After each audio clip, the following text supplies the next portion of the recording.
Hello viewers, আমার চিসাংয়ে short ট্রিপের পরে আমার নেক্সট ডেস্টিনেশনে আমি চলে গেছিলাম। তার নাম হচ্ছে রংগো। চিসাং একটা সুন্দর পাহাড়ি ছোট্ট গ্রাম, জনবসতি খুবই কম।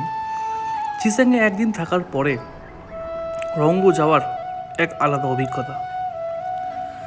চিসাং থেকে রংগো একটু নিচে, কিন্তু রংগোটাও খুব ভালো একটু সুন্দর গ্রাম। আমি যে হোমস্টেতে ছিলাম তার নাম হচ্ছে ব্যাম্বু কুইন হোমস্টে। হোমস্টেতে পৌঁছানোর পরে আমাদেরকে ম্যাগি দিয়ে দিয়েছিল, এবং এখানে দেখতে পাচ্ছেন আমাদের রুম ট্যুর। দুটো বেড, দুটো চেয়ার, টেবিল, সাইডে বেডের পাশে টেবিল, ব্ল্যাঙ্কেট, বালিশ, এবং এদিকে একটা আয়না, এবং ঠিক তার উল্টো সাইডে বাথরুম দেখতে পাচ্ছেন।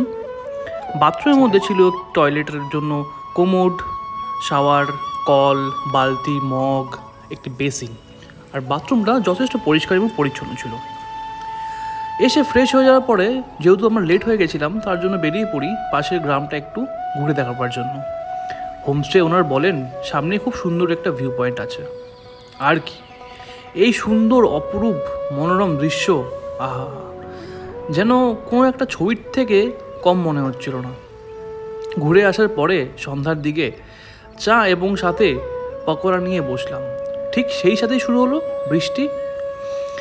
এই হোমস্টের নাম বাম্বু কুইন হোমস্টে।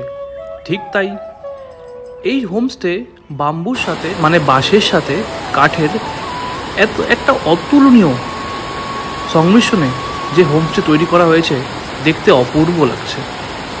সাথে এই পাহাড়ি বৃষ্টি আর রংগোর ওয়েদার, আহা। পাশে বয়ে চলছে রংগো নদীর শো শো শব্দ, এবং সাথেই বৃষ্টি। রাত যত বাড়ছে বৃষ্টি ততই বাড়ছে।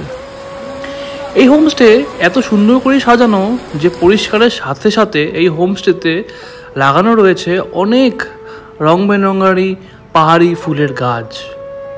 রাতের বেলায় একদম ডিম আলোতে, চারিদিক অন্ধকারে এবং বৃষ্টির আওয়াজের সাথে এই হোমস্টের ওভারঅল ভাইব এবং ডেকোরেশন খুবই অ্যাস্থেটিক একটা ফিল দিচ্ছিল।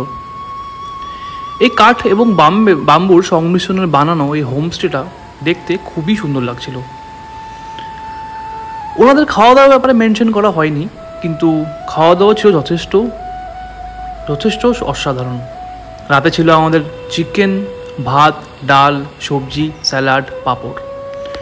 আপনারা যখন এই পর্যন্ত ভিডিও দেখিয়ে নিয়েছেন, তাহলে প্লিজ আমার চ্যানেলটাকে সাবস্ক্রাইব করে দেবেন অফবিট নর্থ বেঙ্গলের আরও অন্য ছোটো খুঁটিনাটি হোমস্টে ভিডিও পাওয়ার জন্য।